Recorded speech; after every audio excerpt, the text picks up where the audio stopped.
So, hello and welcome to this year's Science Speaker Series. Thank you for joining our coffee chat with Nicholas St. Fleur. My name is Victoria Turner and I'm Editor-in-Chief of Synapse, UCSF's student newspaper. I'm a sixth-year PhD student studying the neuroscience of stress. For anyone who doesn't know, Synapse is the UCSF student news outlet. This is our 66th year in publication.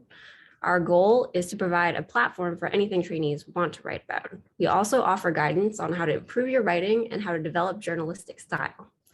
Last year, we launched a podcast, so we've started teaching around audio journalism as well.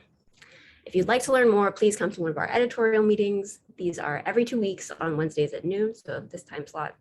If you write your name and email in our chat, we can follow up and send you the Zoom invitation. I'd also like to announce that we are holding our 5th annual storytelling contest. In 3 weeks. Just to give you a heads up, we're giving away a dozen prizes totaling $2,000. We also have some new categories this year, so stay tuned for that. Finally, I would like to thank our sponsor, the UCSF Office of Student Life, especially Jennifer Roscoe, Director of Student Involvement. Thank you for your support. Now for our main event. Today, we welcome Nicholas St. Fleur to speak about his journey into science writing and science communication. We will follow up with a Q&A. To keep things moving smoothly, if you have a question, please write it in the chat and we'll go through them after the talk. If you'd like to share your question on video, please use the raise hand function instead and we can call on you to ask your question during the Q&A. Just to remind you all, we will be recording this session and plan to release a version later. So without further ado, I am proud to introduce our speaker today. Nicholas St. Fleur is an award-winning science journalist based in New York. He is currently a general assignment reporter and associate editorial director of events at Stat News. Previously, he was the University of Michigan Knight Wallace reporting fellow covering the intersection of race, medicine, and the life sciences for Stat.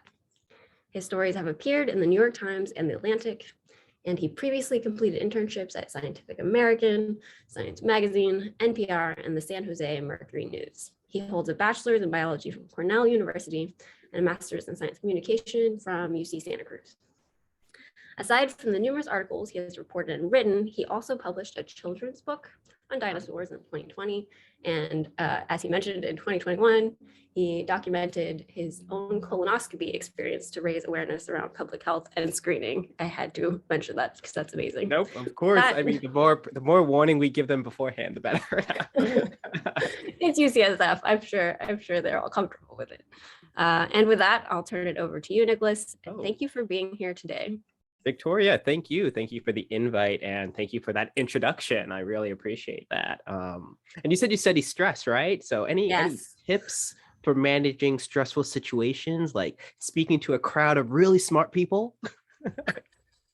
Making jokes is always a good way. Okay, I could totally make some jokes. I like to consider myself like an expert dad joke maker, like in the making. I'm not a dad yet, but I've been studying up on the jokes. So don't mind me if I'm a little corny throughout all of this. But I'm so happy you all are, you came to listen to me speak. So yeah, as Victoria mentioned, I have like a bit of a PowerPoint here that kind of goes through some of the stories I've done as a science journalist. And then I have like a little break for like some quick questions. And then we'll go back to my presentation about some of my coverage now at Stat. So I'm going to share my screen right now. And, I know we have Q&A set aside at the end, but if there's something that comes up and you're just like, Nick, I want to chat with you right now about this, you can totally do that. So let me know if my sharing of screens is working. Do you guys see something that says science journalism? Yep. It's an eclipse. It's all in presentation mode? It's looking good? Yep. Looking good. Perfect. Awesome. Well, this is a little bit about me. This is a bit of my bio, as Victoria expressed, which I actually have to update. I'm actually no longer a freelance science reporter, my bad. But I'm currently working at Stat. But one thing I like to do with these presentations is, so currently I cover a lot of like COVID stuff. I cover a lot of health inequities and such, and that can be pretty depressing. So what I like to do when I talk a bit about my journey as a science journalist is start with some like the cool stuff I've gotten to cover throughout my career here. I've written a lot about, as you can see here, bones, lots and lots of bones. I used to work at the New York Times, and we'll get into that in a bit. I've done a lot of writing for kids here, which is so rewarding and so worthwhile. They provide some of the nicest comments of the people who I write for. Adults tend to be a little nasty or snarky, but kids are always like, "Wow, that's so cool! That's really great!" So feel free to ask me questions about writing for kids and why I think everyone who wants to write about science should take the time or the opportunity to write for younger audiences. I've written a number of stories for the New York Times' kids magazine here about sharks, about stargazing, the human body, and Mars. As Victoria mentioned, I wrote a kids book as well on dinosaurs, and I'm hopefully hoping to do some more in the future.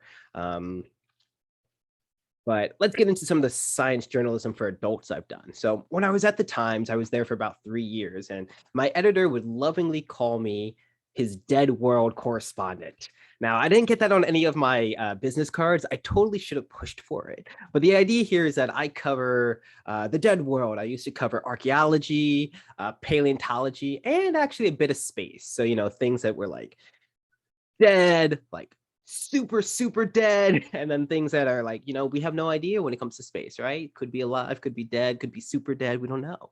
So I like to call myself dead world correspondent. I've written about graveyards. In this particular case, this is an ancient Philistine graveyard. If you look closely at the skeleton there, you'll notice a little bit of a jug on this person's face.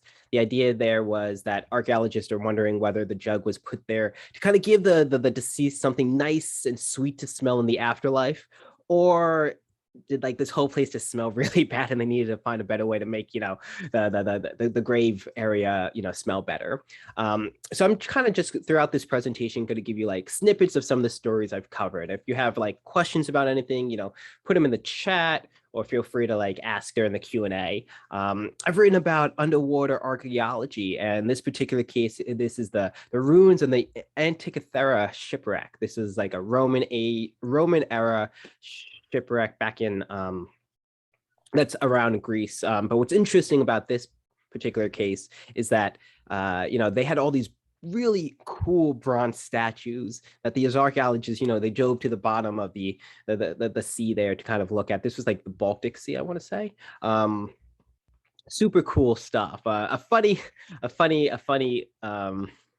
aside is when this story actually appeared in print, it appeared right next to a colleague of mine who covers like global health, and his story was about like lepers and such. So we had this image of like this hand that you really can't tell, and if you looked at it just off the the screen, just on the page, and you didn't read what it was about, you might have thought it was a photo that went with his story. But that is bronze over there, and that is just like an old statue. Moving along, this was a really fascinating story I got to write about a gentleman named Kakucha. So Kakucha was an Aboriginal individual who died, centuries ago. His body was found by the water by this gentleman named Badger, and he's also an Aboriginal individual. And he was telling me, like, he came across this skeleton and he only saw part of it jutting out from the ground. And, he just knew instantly this was a family member. Like, this was a brother to him. This was someone who probably shared the same blood with him. And he said he was looking at the skeleton and he was saying, "Don't worry, my brother, don't worry. I will help you. I will find a way to help you." So he helped team up with some archaeologists, and they dug up the body, and, they were able to do some archaeology, do some studying, do some radio dating and such. And at first, what they had noticed about this individual is that they had these gashes on their face. They thought this person was probably the victim of frontier violence when Europeans came to Australia and wiped out a lot of the indigenous population there. But upon doing further dating, they realized that this individual predated the arrival of Europeans in Australia. And what made that so interesting was they were curious, how did this person die? Like, how did someone sustain injuries like this if it was not from steel weaponry? And they came up with the hypothesis that Kakucha might just be the world's earliest known boomerang victim.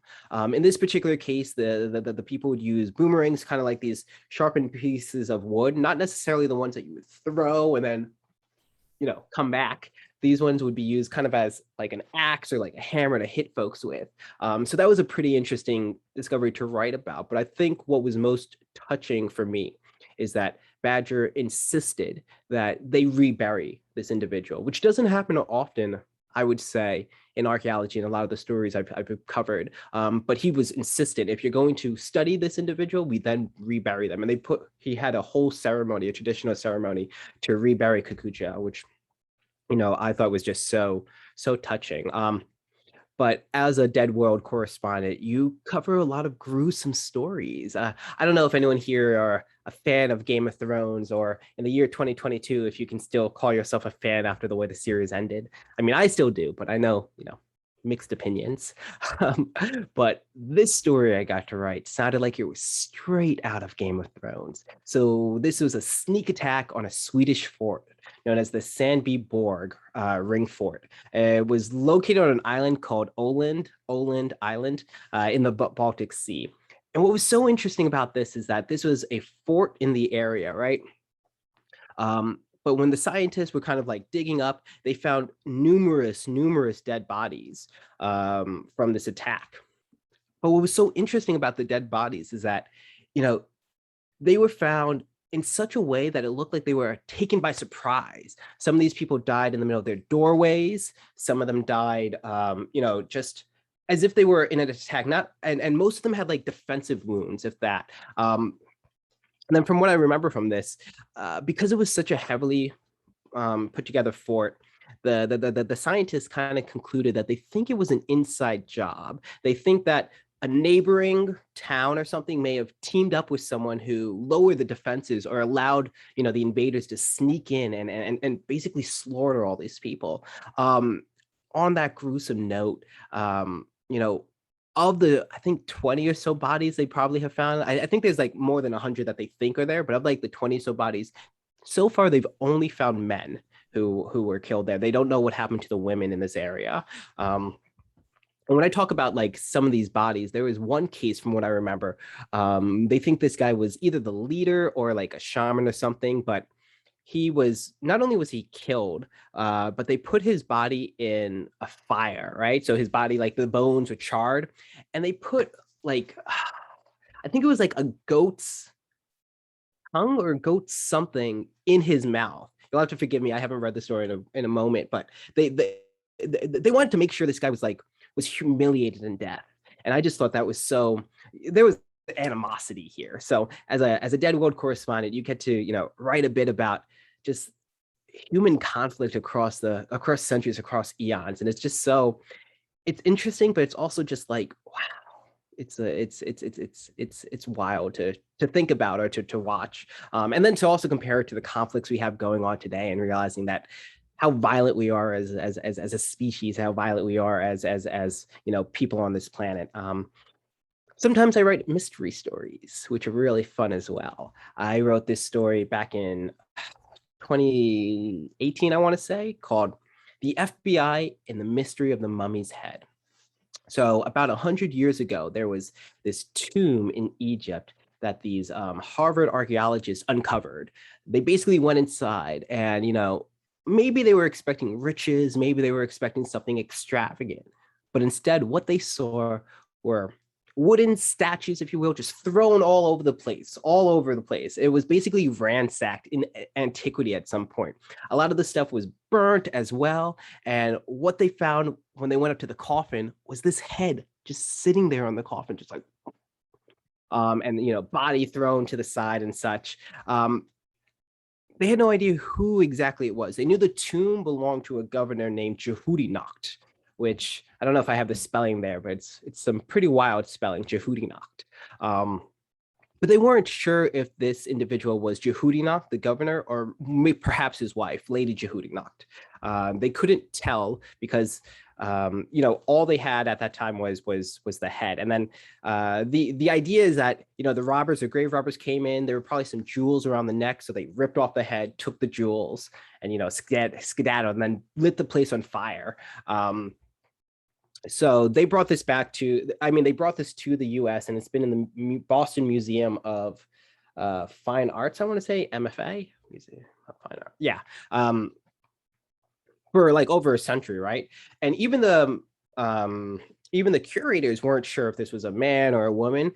So it wasn't until like several years back, I want to say, they enlisted the help of the FBI to actually figure out the identity of this mummy head. So this was like one of the FBI's like oldest like cold cases. Um, so first, what they needed to do was extract DNA from the mummy head. Luckily, it was just a head. So they were able to extract it from a molar, one of the teeth in the back. But you can only imagine this thing was about like I think it was like 3,000 years old or so. Um, it's super delicate, right? You can't just say like open up, like wah, like mummy's not gonna do that, right? But what they were able to do was sneak through the neck, and they had these like dentists come together and extract the tooth from the back, and they use that tooth, they cut it in half, they sent one to like certain labs, and then they sent another part of it to like the FBI, and the FBI was able to determine that the tooth belonged to a male, that it was actually, in fact, Jehudi, the governor himself, who was buried in his tomb, kind of thing.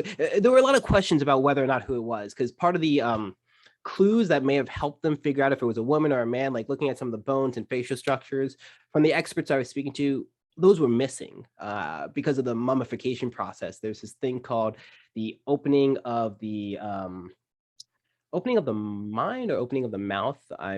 Forgive me, I'm forgetting, but basically, to remove certain parts of the face. Those structures were gone. So those clues weren't there. So they needed to do this DNA kind of testing to figure it out. So I just thought that was super cool. I got to speak with, dentists who normally work on, alive people working on someone who's 3,000 years old.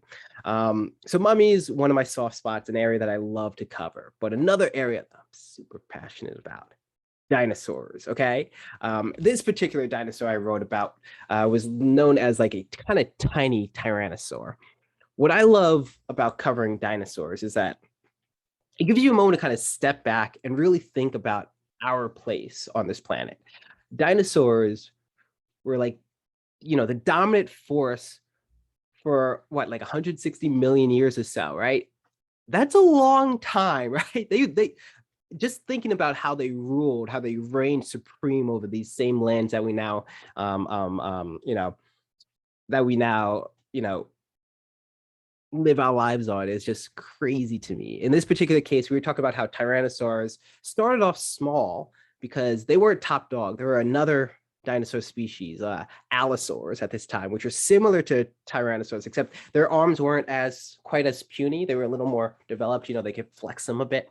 So they ran stuff for a while. But the tyrannosaurs then, eventually inherited the earth, if you will, and they became big. And then we ended up with like Tyrannosaurus Rex, the king of dinosaurs. So that's what this story was looking at.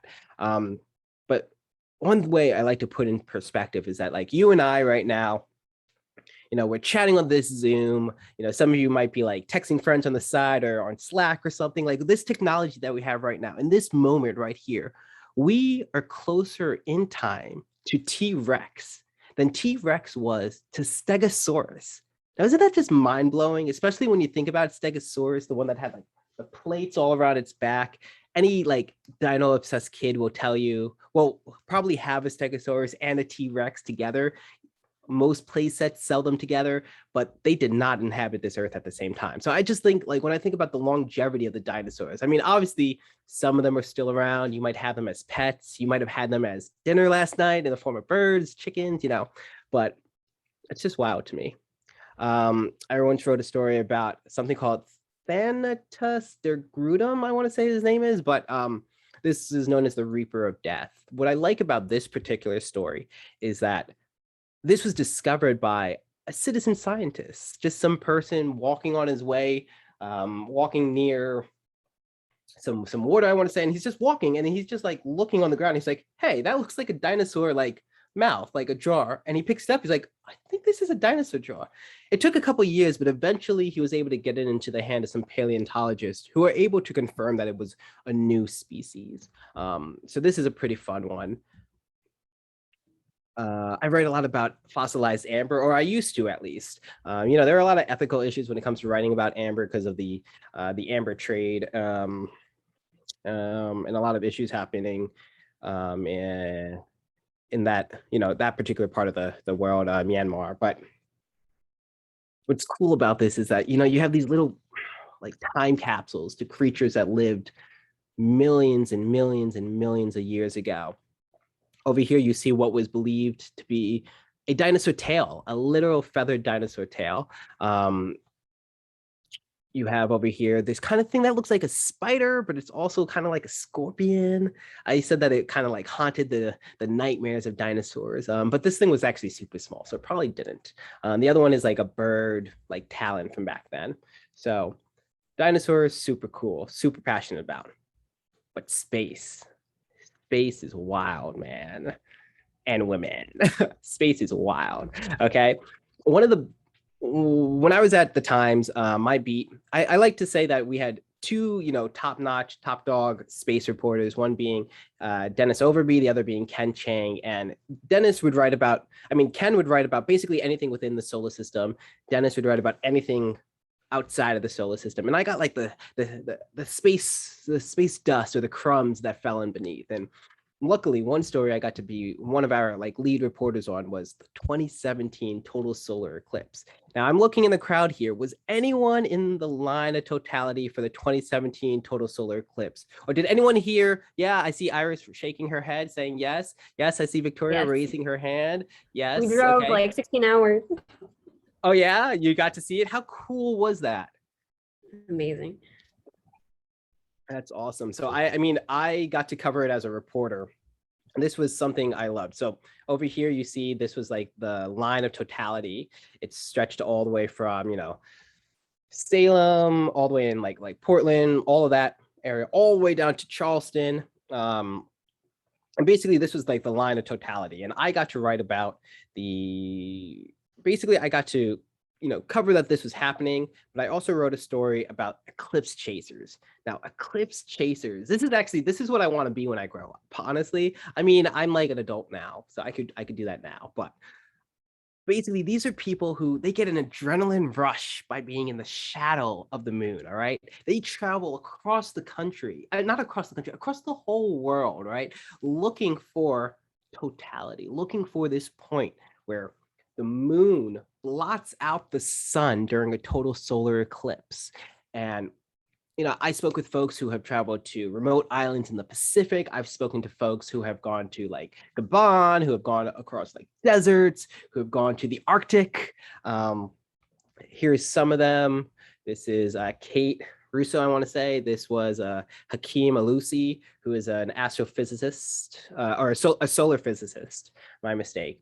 And the cool thing about studying the eclipse is that you get to witness something called the corona. So if you don't mind, like the corona is like this, it's this wispy, almost invisible portion of the sun that's always there, but it's blotted out by the much brighter solar disk itself. So if you look up to the sun, don't look up to the sun. But if you were to, you wouldn't see the corona on a normal day. You only ever get the chance to see it during a total solar eclipse. So I gave a presentation like this once to kids, and I was saying how the corona is basically like this like halo in the sky. So when the moon blots out the sun, you basically just see this halo, if you will, which I started off my presentation to. And they had asked me, what is a halo? I think you all being graduate students probably have a better idea of what that is, but if not, I have this little thing right here. It's basically like seeing this in the sky. So the reason why the corona is so interesting to scientists is because it burns so hot, even though it's further away from like the sun itself. You might be wondering to yourself, what do you mean by that, Nick? So a great analogy I got is that imagine you're at a campfire with your friends, you're toasting marshmallows, you're having a good time up against the fire, and it's nice and warm and hot. And then you start backing away from the campfire. And the further and further back you go, the hotter it gets. Like that would be mind blowing. You would imagine the further away you are, the colder it is, right? Not the sense with the corona. So scientists use the eclipse as an opportunity to better understand, to better study the sun's like solar mysteries, if you will. So yeah, I mean, just talking to folks who like are obsessed with this stuff. Hakeem's awesome because he's both an eclipse chaser and a solar physicist. So super cool. I spoke with these scientists who were chasing the totality in a plane. Most of the people who watched totality on the ground, I was in a place called Carbondale. We got it for like a marvelous 2 minutes and 38 seconds. These scientists were able to extend that to about 4 minutes, maybe, or 8 minutes. I want to say by chasing the line of totality, by chasing the moon's shadow, in a plane. So that was pretty cool. I got to speak with them about that. As I had alluded to, I was in Carbondale, Illinois. So Carbondale, Illinois. I don't know if we have anyone from Illinois here. Carbondale, Illinois, it's this college town, right? Small place. Probably has about like a population of like, I don't know, 20,000 or so people. I might be off with the numbers, but most of them are college students, right? But they were getting prepared to be flooded by like an estimated 50,000 people coming in all to see this eclipse because they were in this point on this map, on that line I showed you earlier, known as point of greatest duration. So if you're like a real eclipse enthusiast, you wanted to be in Carbondale because at that point you get to bathe in totality for longer than anyone else. That marvelous 2 minutes and 38 seconds I was talking about. So I got to speak with a lot of people in this quirky town about what that was like, about preparing for it. This is literally like so they had a viewing, as you can see, on the actual stadium here. And I was lucky enough to be able to attend. They packed up the stadium with I think it was about 14,000 people showed up. And this was literally a celestial Super Bowl, if you will, right? But no one's looking at the end zone or anything. Everyone's looking up at the sky. And this is a big deal for a small school like this that didn't even actually have an astronomy program. And yet here they are in one of the biggest astronomical events of the year, of really the century, for the US. Yeah, so I was there, I got to cover it. And I remember looking up at the sky, getting ready for, the eclipse to happen. I was actually talking to a scientist, and she was like, everything looks good, looks like we'll be all good, as long as that doesn't happen. The sky got prematurely dark, and we all looked up, and there was this big cotton candy cloud right there, right in front of the sun. And I was like, and I looked behind it. It was cotton candy cloud, cotton candy cloud, cotton candy cloud. It was a queue of these big fluffy monstrosities, if you will. And basically, we're looking up and we're just hoping that this doesn't happen because this is like an hour before totality is about to happen, about to come. And then like I said, we had 2 minutes 38 seconds. So we're really, really kind of hoping that we get we get something of it. But right as the time's about to come, they have this announcer. He's speaking, okay, totality in 5, 4, 3, 2, 1. And we see just for a moment a quick glimpse of the eclipse, of this halo in the sky, and then it gets swallowed up by the cloud again. And we're all just everyone's all frustrated. They're on the edges of their seat there, and everyone's looking to the cloud. And like I told you, they have an announcer, right? So the announcer, he gets his microphone and he's just like, all right, everyone, get on your feet. We're going to move that cloud. I'm telling you, stop your feet, yell to the heavens, move cloud, move cloud. You would have thought we were literally like it was tied up. We were all waiting on a Hail Mary pass to see who was going to win this celestial football game, as I'm putting it, this celestial Super Bowl. And then for a quick, brief moment, we get little portal and we see it. It is gorgeous, but then it gets swallowed up again. And we're all even more, we got a taste about it. We got a little bit about it. We're like, oh gosh, we all wanted that. We wanted to see this eclipse. So everyone's standing up, everyone's going, rah, rah, rah, rah, rah, rah, move cloud, move cloud.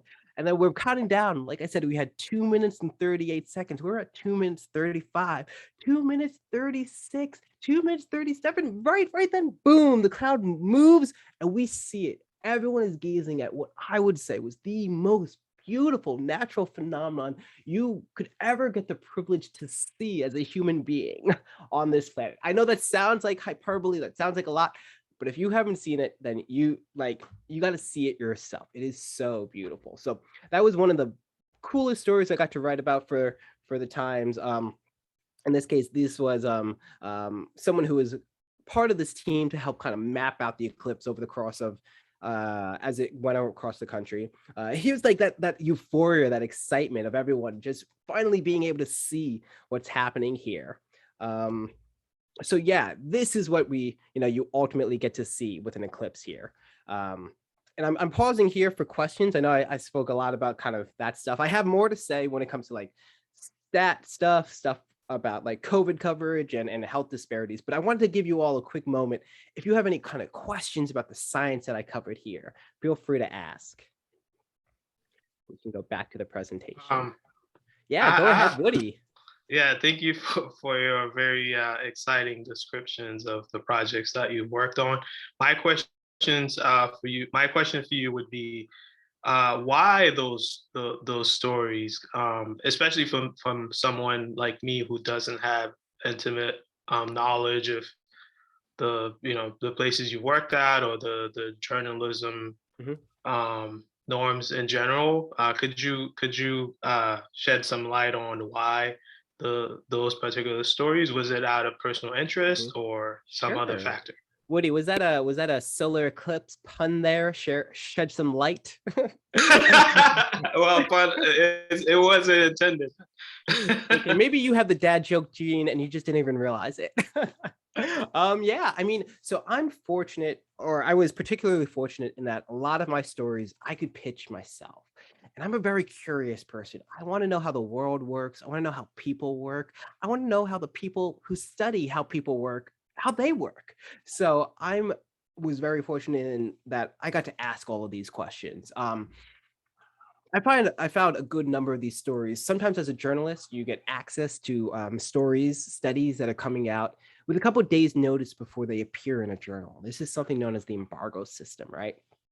So sometimes I would see a study coming out beforehand. I'll Slack my editor, or in those days, walk up to him and be like, yo, Michael, this is like super cool. Can I write about it?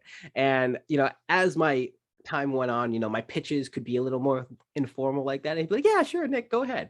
For the eclipse, though, I learned about it from an eclipse chaser. I had been lucky enough to be like on the eclipse beat for a while in terms of I was kind of on the backyard astronomy beat. So like when meteor showers would happen, or when you got the opportunity to see like a lunar eclipse or to see multiple like planets in the sky, I'd been covering that for a couple of years. And one of the people who I spoke to was like, yo, like lunar eclipses are cool and whatnot, but in a couple years, there's going to be this total solar eclipse, and it's coming to the US, and it's going to be wild. And I was like, oh yeah, how wild? He's like, wild. So I'm like, okay, cool. Let me learn about it. So I had the foresight to kind of pitch it to my editors a bit early that, hey, we should really be keeping eyes on this. And the Times actually did like a special section on it. But the thing about the eclipse is that if you haven't experienced one, and in the US, we didn't have one that went coast to coast for at least 100 years, it's hard to tell people how cool it is. They all have memories of when they were kids wearing the eclipse glasses and then looking to the sky and seeing something. And it's not as compelling as actually being there. So part of it was a little bit of a tough sell to some of my higher up people, because during that time everyone was all Trump. That was all the coverage I was laying, and my editor worked very valiantly to rally up a bunch of reporters to national reporters to cover the eclipse when it happened. But yeah, that definitely took some convincing, and because people didn't realize like how big of a deal it was going to be. And I mean, there are people on this call who have seen it, right? So it really had a big input. So if there's anything you take away from my chat here, it's that in 2024, the eclipse is coming back to the US. You want to be on the line of totality. Book your hotel now. It's actually going to come back to Carbondale, Illinois. So Carbondale was literally, they had both. They were like an X on the map, and they had line of greatest duration, but they were experienced 2017 eclipse and 2024 eclipse. Like you don't get a bonanza like that. And I'm telling you, like eclipse chasers, they like you get eclipse groupies is how people were telling me. Like it's just a huge phenomenon. So I think the one in 2024 is going to be big. But to answer your questions, sometimes I'm given the leeway to just follow my curiosity. A source will give me a tip, be like, hey, you should keep your eyes peeled for this like thing happening in the sky in 2 years. And I was like, okay, for sure. And yeah, that's how I got to really place and position myself to be one of our like lead reporters on the eclipse beat. We had a whole lot of people come in, like running up to the date, people, like a lot of editors were like, oh crap, this will be a big deal. So they brought in like the whole cavalry to cover it. Big shout out to my editor, Michael over there, who was really able to, rally people together to cover it. But yeah, that's how I get it. Any other questions? I saw a couple more faces pop off and then just quickly pop off. But any other quick questions about the kind of sciencey portion or the reporting on astronomy and the dead world? How do you get your beat? Is it something that they assign to you depending on the news outlet?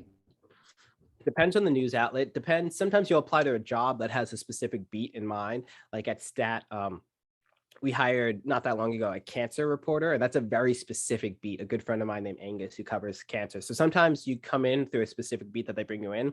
Sometimes you'll be at a place like the Times where there are certain areas that you might find they have a gap in their coverage, so you kind of better position yourself to write about those things. Writing about like dinosaurs and such, a lot of early career science journalists write about anyway, so I really was able to kind of make that a bit of my own beat while I was there. And sometimes your editor's just like, hey, we need someone to cover this, you want to do it? Or like, hey, we need someone to cover this, you're doing it. So it really depends. I totally recommend that people like kind of follow their curiosity when they're looking at these things. Helena, do you have any questions as you pop back on? Not to put you on the spot. Yeah, no, it's okay. Put me on the spot. That's fine. You're on the spot, girl. You're on the spot. I was wondering how, what thoughts you have about navigating between health and science reporting? I mean, there are some people who build whole careers just doing one or the other, and a specific beat within one or the other. What, tell me about toggling between those and what that's been like for you. Well, Helena, I'm actually going to use that as a segue to the second part of my presentation, because that's about my kind of career now as a more along the lines of as a health reporter. So I'm going to take back the screen if you all are cool with that, if you don't mind. Going over here. Yeah, so I found myself very much in this position. Most of my coverage up until 2020 has been dinosaurs, has been mummies, has been space, has been a lot of like cool stuff, ancient human origins. Don't even get me started on Neanderthals. I love Neanderthals. But the events of 2020, this pandemic, watching that at the time, I was freelancing for the time, so still writing for them, but I was based in Palo Alto, as I had mentioned at the start of this conversation. Just watching the biggest story of my kind of career happening and realizing that I was more or less kind of on the sidelines there. The Times mobilized their entire newsroom to cover this from all the different angles. It was a little tougher for me freelancing to kind of come in, and my editors and such still wanted non-COVID stories. So I was still pitching non-COVID stories because people wanted a break. People, of course, the thing we were learning about this pandemic, of course, is that no one really knows when it'll end. And especially during those early days, oh, it'll be done by Easter. Yeah, that sure happened. But, we were providing other stories, to kind of get people's minds off of it. So I was continuing on with my beat and such, but I got very fortunate and I'm very privileged to have been in a position where, an editor over at Stat had reached out to me and said, hey, like, there's this fellowship opportunity called the Knight Wallace Fellowship. We're looking to put forth a candidate for it. Would you be interested in applying? So I applied. I was like, yeah, sure. This was over at Stat. I applied and we got it. I was like, oh yeah, sure. I could put forth an application. When's the due date? And he's like, oh yeah, it's in 2 days. So I was up all day, all night working on an application because this is something I had wanted to cover, especially after seeing, the murder of George Floyd and seeing, this racial reckoning in our company and in our country finally boil over, and realizing myself, especially as a young Black journalist, realizing the stories I really want to tell are at those intersections of health and race, or stories of health disparities. It's honestly part of what really got me interested in journalism in the first place. And then I kind of made my dino detour, if you will. But I'm doing some of the work right now that I am so passionate about, that really aligns with my being a journalist, my being someone interested in the health and medical field, but also just my being as a Black man in America. So one of the first story I wrote for Stat was about these two Black university professors at HBCUs, Dillard and Xavier, both in New Orleans, signing up to take COVID vaccine, to take the COVID-19 vaccine clinical trials. So they, they got that all good. And then they reached out to their communities. They sent out a note saying, hey, we just did this. We think this is very important for Black folk to sign up and be a part of these clinical trials to make sure we're represented for when this vaccine comes out. We suggest that you should do it as well. And they were inundated right after they did that. They were inundated with just so much backlash, if you will. You had folks saying like our children are not lab rats for drug companies. Other people were saying like, I can't believe an HBCU would do this to its own people. Other people saying Tuskegee, me and mine won't be first in line. And what you're seeing is this mistrust between the Black community and healthcare and medicine and doctors and medical establishment. And it comes from a long history of being, mistreated, not listened to, but it also comes from our lived experiences, our present day. You might have loved ones who go to the doctor and, they seem just fine. And then they die suddenly, or, you go to a doctor and you feel like they're not listening to you or they're gaslighting you. And throughout my bit of my beat right now, I cover health equity. I'm hearing these stories from folk, from patients, and, they very much reflect things that either I have also experienced or that my family members have experienced. So it's very interesting in that sense, but it's also like, wow, there's so much work that needs to be done in terms of building that trust or reestablishing it, if you will. So yeah, I wrote that story, and it's so funny because now here we are in 2022. You would think to yourself like, why wouldn't you want to take the vaccine? Why wouldn't you want to take the vaccine early? Like, this seems like a great opportunity. But during those early days of the clinical trial happening, and the vaccine development and everything, I mean, there was just so much misinformation, so much fear, so much trepidation. As one person had said to me, Miles, those horror stories going back to medical racism and instances of that so many Black people have either experienced, lived with, or heard stories about. Those horror stories are something that is part of our history as African Americans. So it would be completely naive to ignore precedents that have been set. So this was just my introduction to this beat, but it was just such an impactful story. I've also had the opportunity to cover, the vaccine clinical trial, the vaccine rollout, right? And in this case, I was speaking to people who were just frustrated, trying desperately to get their loved ones, appointments for the vaccines, and how so many of them would spend hours on the website. Maybe you've had this experience yourself during those early days, trying to get an appointment for a loved one, refreshing the website, filling out all the information, just for it to all crash right as you put it in. So I spoke with doctors about, I spoke with a doctor who was trying to find a vaccine for her mom, who was like 70 or so, and other people who also went through those trials, those tribulations. Now going into something a bit more personal, writing a bit about colonoscopies. So I wrote a story in this particular case looking at this kind of frustration, if you will, between doctors and nurse practitioners. There's this whole thing known as scope creep, where some doctors feel as if nurse practitioners are kind of encroaching on their territory when it comes to the kind of procedures you're doing. So that's kind of the background for this. But in this particular story I wrote called "A Doctor Trained Nurse Practitioners to Do Colonoscopies," critics say his research exploited Black patients. In this particular case, it was looking at Johns Hopkins and how they had been doing some colonoscopies done by nurse practitioners. So that's not the standard of care in the US. The standard of care is that a gastroenterologist does it. And by standard of care, I mean this is how it's supposed to be done. This is like how it's done. In this case, even though the Johns Hopkins medical system is not predominantly white, in this area, what they found is that of the people who were given colonoscopies by nurse practitioners, something like 70% of them were Black, right?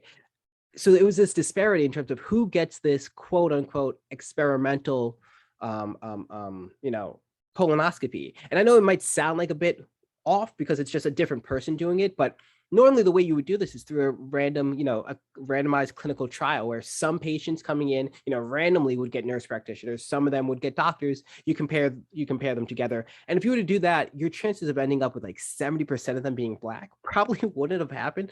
So there was a lot of outrage over this. Like, were they targeting Black folk in this case? Did the Black folk know that this isn't normally how a colonoscopy is done? Did they know that this isn't standard? Did they have other options? Did they have informed like consent for this? I mean, you go through the prep for a colonoscopy just to get there, get ready, and then realize, wait, a doctor's not doing this? Oh no, I don't want to go through this prep. I mean, I don't want to do this, but the prep is so, it can be grueling. It can be fine, but it can also be grueling. So we'll get into a little more about that. But it was just this whole idea of like this is happening like kind of right before our eyes, an instance of honestly what some of my sources called like medical racism. I wrote a story, my most impactful story I felt like that I've done so far at STAT, looking at Chadwick Boseman and his tragic death to colorectal cancer. So I remember scrolling through my phone right before my fellowship started and seeing someone post on Twitter, like, dang, little Black boys are just losing all their heroes, aren't they? And I was like, what's going on? And then I scrolled and I saw CNN announce that Chadwick Boseman had died, from colorectal cancer. And this was personal for me because my mom had colorectal cancer.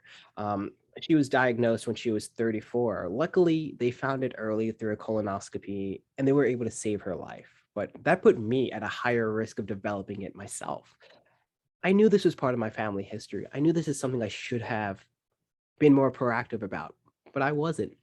And when I saw that Chadwick Boseman died from this, I was like, oh, the Black Panther, like this got the Black Panther, this got, T'Challa, he's way more fit than I am. I really need to get this checked out myself. Like I really do. So I ended up getting my own colonoscopy, which I'll dive into in a moment. But I knew this was a story I wanted to continue looking into. I wanted to investigate. I wanted to look at colorectal cancer. And I was speaking to an expert about this for a different story about looking at the rise of colorectal cancer in younger folks and how this is like on the rise. It's not just an old person's disease anymore.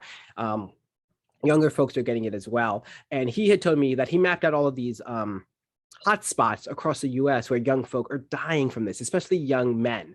And we dived into a bit about some of the stigmas that young Black men face when it comes to getting checked and such. I wrote a story about a person named Omar Carter, who is the husband of Jahan Carter, who you see here. He had very much similar parallels to Chadwick Boseman. They actually both lived in one of these hot spots that this doctor had shown up. He had colorectal cancer. He had bleeding from his anus, from his rectum as well, in terms of like what he was going through, but he didn't act on it. And one thing I'm learning when I'm speaking to gastroenterologists is that using words like anus, rectum, blood are important because people need to know how serious this is, but we also need to destigmatize it. Unfortunately, he passed from it. Over there, he seemed like such a important figure in his community. He was a youth basketball coach, and he was very much a T'Challa of his neighborhood, if you will. He was kind of like a Black Panther in that everyone they looked up to him. And the story was just looking at his life, his final moments, comparing them a bit to Chadwick Boseman, but also using it as an opportunity to talk about this disease. I got my own colonoscopy as a result of knowing that this was part of my family history. And I'll provide a link to it. We don't have time to watch it, so I'm going to spare you all the details. But basically, I went through with it as well. And we ended up, videotaping it to kind of show, really, I did it to really show other young folk, but especially young Black men like myself, that this is a disease that we need to be serious about, that we should not let stigma prevent us from getting checked.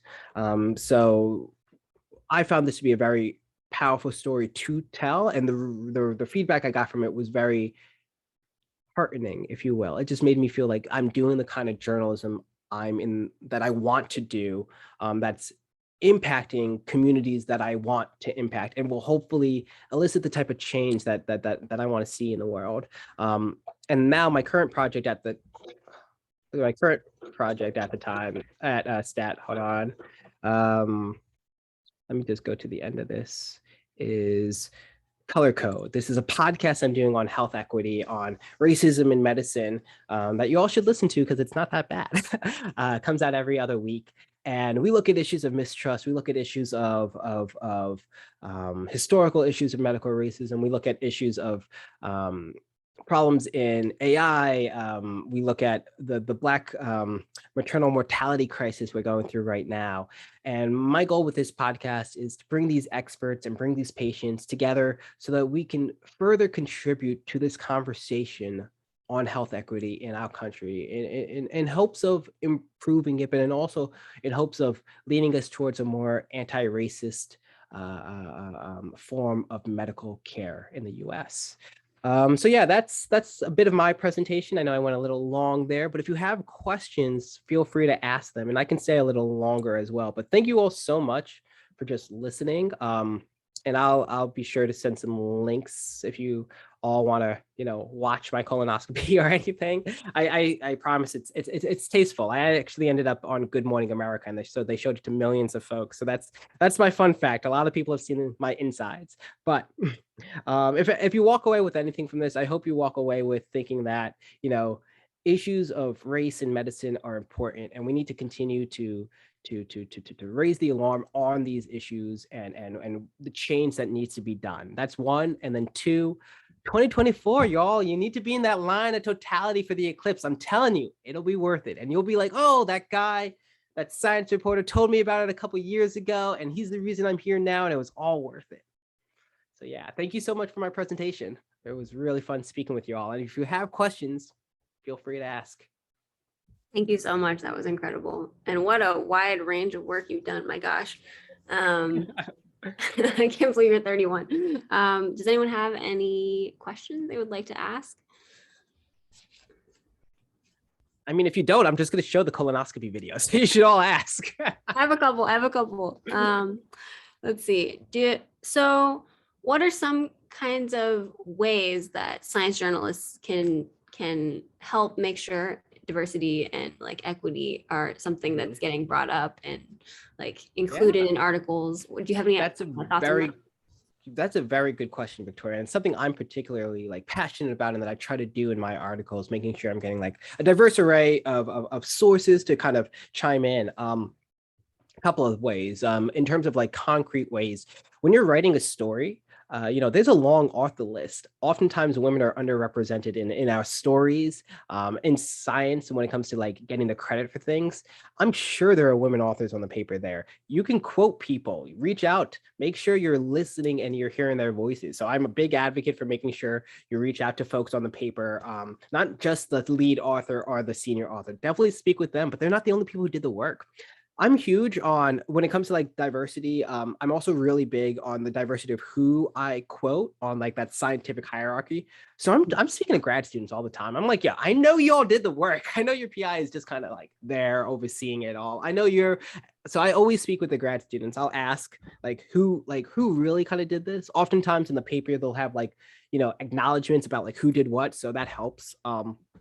So I'm always speaking to grad students, and oftentimes they'll give you better quotes because they're just yo, this is so cool. I never got to speak with someone about my research. I'm so happy you're interviewing me. So they're a little more unfiltered when it comes to the cool quotes that they give. I also ask researchers who did who had a big contribution who's not on the paper, not credited. And sometimes that's when you learn about citizen scientists, or you'll learn about technicians who are doing a lot of the work. I do a lot of bone. I used to write a lot about bones. So the people who actually scraped the bones and such, I'll speak with them. So I definitely look for diversity in that standpoint as well. But I'm also looking for diversity in terms of ethnic background or racial background of the people, who are in that field. So when I'm looking for people, I definitely keep that front of mind when I'm looking for outside sources, experts who could comment on papers. I also, another area to bring up as someone who covers a lot of archaeology, or who had covered a lot of archaeology, one area that I think we can really jump on as science journalists is when you're reporting on a story about, a discovery made in South Africa or something, try your best to quote local scientists, local archaeologists who were part of the team doing this work, not just, the scientists from Harvard or like Cambridge or whomever, who might be like the lead person who kind of like went in there to do the work. There are a lot of really fantastic local scientists who have probably been there even longer doing this work too. So ask about them, speak to them, quote them. I try my best, or I have tried my best to make sure that I'm doing that as well. But I'm also always looking for stories that impact, diverse communities. I have a particular focus on Black communities. It's something that's particularly important to me, and something that I know a lot about as being a Black guy. So yeah, when it comes to like story selection, I definitely look for those as well, because those are stories where I feel I can definitely make a big impact. So yeah, I hope that kind of addresses your questions. Any other kind of questions, whether they be dinosaur related or Not a question, but a comment just on that. One of my first journalism internships, like also health and science journals based in New York, but one of my first internship, my supervisor was like, don't just talk to doctors, talk to nurses too. Think about who else in the industry you could be talking to, who may not have the most agency sometimes, and it's maybe a little harder. You have to do a little more source work. But there are voices, like she started a program, I think at George Washington University, to help nurses start to communicate with us more, with journalists more. And so anyway, just wanted to add that's that. fantastic. That's great. No, that's good to hear.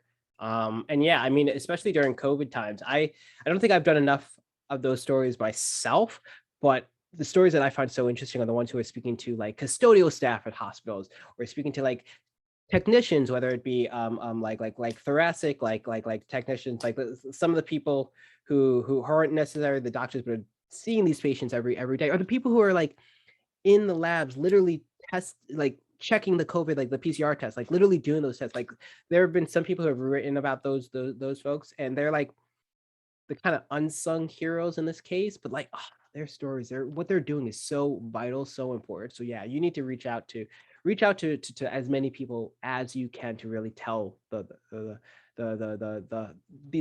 these stories holistically, if you will. So I'm happy you brought that up. We have time for one more question if anyone wants to chime in. If not, I was going to ask on behalf of the students, do you have any tips for us? We're all like grad students, med students, if we're trying to transition to more science writing. So my first thing would be, I'm going to post this in the chat, or actually I can't chat with you all, but no worries.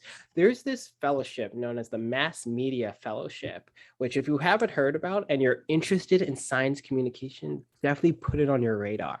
It typically is a fellowship that takes PhDs and puts them into journalistic outlets for the summer, and they're full-time, like they're reporters, they're writing stories, and oftentimes they come with a scientific background that these news outlets don't have, which allows them to really do, yes, perfect, thank you for posting that, allows them to do really impactful work, ending up on like front pages of stories, or writing or covering like a big discovery, because sometimes they might be the only science reporter on staff. I know here at STAT, we're actually taking 2 mass media fellows this upcoming summer, and we take one every summer. So be sure to if you're looking at that, that's a great outlet. A lot of journalists get their start through that outlet, but you don't have to just rely on the Mass Media Fellowship.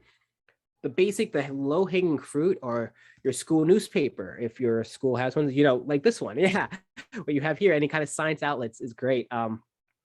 Your alumni paper, or if your school has like a med school, they'll have like an alumni magazine as well. Like reach out to the editor, say, hey, can I write for you? Can I intern for you? That's how I kind of got my start.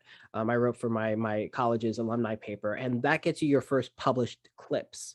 And you get to work with an editor whose job it is to, to be an editor, not just like someone who's a student, though you learn so much by being on a student publication like this one.